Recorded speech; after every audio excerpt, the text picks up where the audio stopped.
जय शिव गोरक्ष।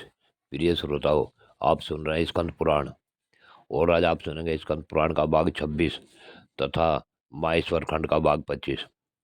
पिछले भाग में आपने सुना कि भगवान शिव ब्रह्मा विष्णु आदि देवताओं के साथ अपनी बारात लेकर महाराज हिमवान के यहाँ पधार गए। इससे आगे की कथा भाग 26 में सुने। महर्षि लोमा जी कहते हैं कि तदंतर ब्रह्मा जी की आज्ञा से हिमवान ने कन्यादान किया। हिमवान बोले, हे परमेश्वर, मैं अपनी यह कन्या आपको धर्मपत्नी बनाने के लिए अर्पित करता हूँ, कृपा स्वीकार करें। यह वाक्य बोलकर उन्होंने अपनी कन्या दे दी। जब होम का कार्य प्रारंभ हुआ तब ब्रह्मा जी ब्रह्मासन पर विराजमान हो गए। उस स्वर में बोले जाने वाले वेद मंत्रों की ध्वनि से वहां की संपूर्ण दिशाएं गूंज उठी। गिरिराज हिमालय के घर की स्त्रियों ने भी घर वर की आरती उतारी। ब्रह्मा विष्णु आदि देवेश्वर भगवान शिव को आगे करके भोजन में तत्पर हुए।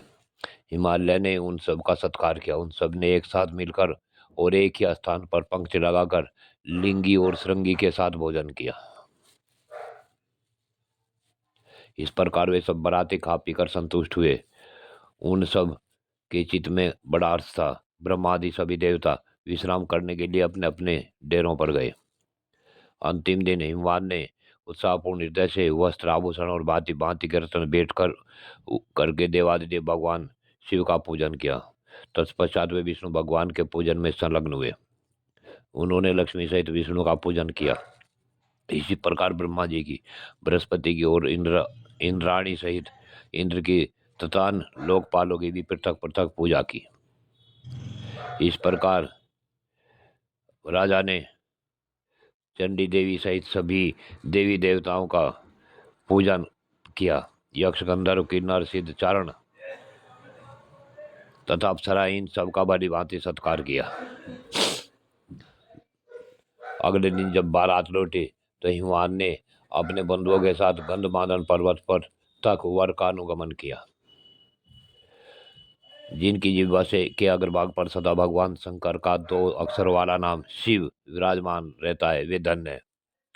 आज भी जिन्होंने शिव इस अविनाशी नाम का उच्चारण किया है वे निश्चय ही मनुष्य रूप में रुद्र हैं। इसलिए सबको भगवान शिव की पूजा करनी चाहिए। शिव जी जगत में मनुष्यों को मान सौभाग्य प्रदान करने वाले हैं।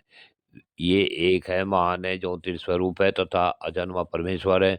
महात्मा शिव कार्य और कारण सबसे परे हैं। वह दान शून्य निर्गुण निर्गुण निर्विराकार निर्बोध निर्विकल्प निरीह निरंजन नित्युक्त निष्काम निराधार तथा सदैव नित्य युक्त है। ऐसे भगवान शिव की हमेशा पूजा करते रहनी चाहिए।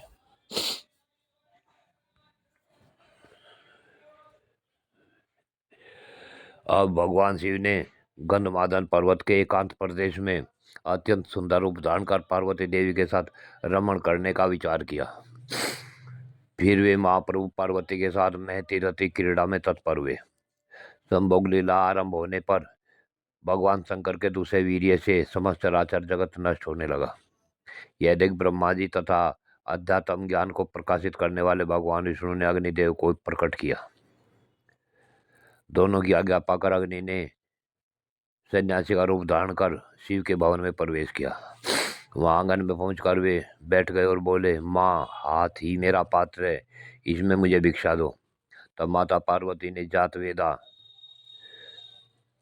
के अग्नि को भिक्षा दी। अग्नि ने हाथ पर भिक्षा लेकर उनकी आंखों के सामने उसे खा लिया। यह देख पार्वती जी कुपित हो उठी और अग्नि को साप देती हुई बोली, अरे ओ भिक्षुक, मेरे साप से तू शीघ्र ही सर्वभक्षी हो जा। शंकर जी के इस वीर्य से तुझे सब और बड़ी भारी पीड़ा प्राप्त होगी। तदंतर अग्निदेव ने लोक कल्याणकारी भगवान शंकर से कहा, प्रभु महादेव, अब मुझे क्या करना चाहिए? अब मुझे ऐसा कोई उपाय बताइए जिससे मैं सर्वदा सुखी रहूं और देवताओं का अभिषेक करता रहूं। तब भगवान शिव ने देवताओं के सुनते सुनते कहा, अग्नि, तुम अपने शरीर में पड़े हुए मेरे वीर्य को स्त्री के गर्भ में स्थापित कर दो। यह सुन अग्नि ने कहा, भगवान आपका तेज दूसरा है, इसे प्राकार जन कैसे धारण कर सकते हैं। उस समय नारद जी ने अग्निदेव से कहा, तुम मेरी बात मानो। माघ मास में प्रातः स्नान करके शीत के कारण जो अत्यंत कष्ट पा रहे हो, वे जब अग्निदेव अग्नि सेवन के लिए आए तथा उनके शरीर में तुम भगवान शिव का यह तेज स्थापित कर देना। नारद जी की बात मान परम कांतिवान एवं महान प्रभावशाली अग्निदेव ब्रह्म मुहूर्त में बैठकर अपने प्रचंड तेज से प्रज्वलित हो उठे। उसके पश्चात वहां सभी कृतिकाएं सामने आग तापने आ गई। रख ले बेटे, बैठ जा, रख दे। क्या है इसमें? अब भगवान शिव का वीर्य गंगा जी के तट पर सरकंडों के बीच में डाल दिया गया, तो वहां बहुत ही तेजवान बालक प्रकट हुआ। इसका पता लगने पर संपूर्ण देवताओं को बड़ी प्रसन्नता हुई। तदंतर नारद जी ने आकर शिव और पार्वती से उस बालक के जन्म का समाचार कहा। शिव के अत्यंत सुंदर पुत्र उत्पन्न हुआ। यह समाचार सुन गंधमादन पर्वत पर निवास करने वाले समस्त प्रथम गणों का हृदय आंदोलन से भर उठा। महात्मा शंकर के पुत्र के जन्म से वह श्रेष्ठ पर्वत अत्यंत प्रकाशित हो रहा था। शंकर जी के समान प्रतापी उस गंगा पुत्र की ओर देवताओं ने जब दृष्टिपात किया तब उन्हें महान तेज दिखाई दिया, जो तीनों लोकों में व्याप्त था।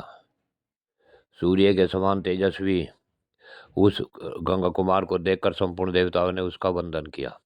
ब्रह्मा विष्णु और देवताओं सहित इंद्र भी उस समय बालक के समीप आए थे। ऋषि यक्ष और गंधर्व भी बालक को सब ओर से घेरकर पृथ्वी पर दंड की भांति पड़ गए। कुछ लोग गर्दन झुकाए खड़े रहे, कुछ लोगों ने मस्तक नवाकर प्रणाम किया तथा दूसरों ने उन्हें अपना अविनाशी स्वामी मानकर नमस्कार किया।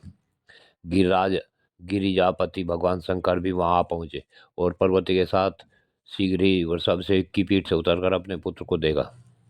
देखते ही पार्वती वत्सल प्रेम में मग्न हो गई। उनके स्तनों से दूध बहने लगा। वे बड़े वेग से आगे बढ़े और कुमार को छाती से लगाकर अपने बहते हुए दूध को पिलाने लगी। उस समय संपूर्ण और देवों और देवांगनाओं ने आनंद मग्न होकर पार्वती जी की आरती उतारी। पुत्रवानों में श्रेष्ठ भगवान शंकर भी उस माओ तेजस्वी कुमार को अपनी गोद में बिठाकर अत्यंत सुशोभित हुए। प्रिय श्रोताओं, आगे की कथा अगले भाग में। जय शिव गुरु।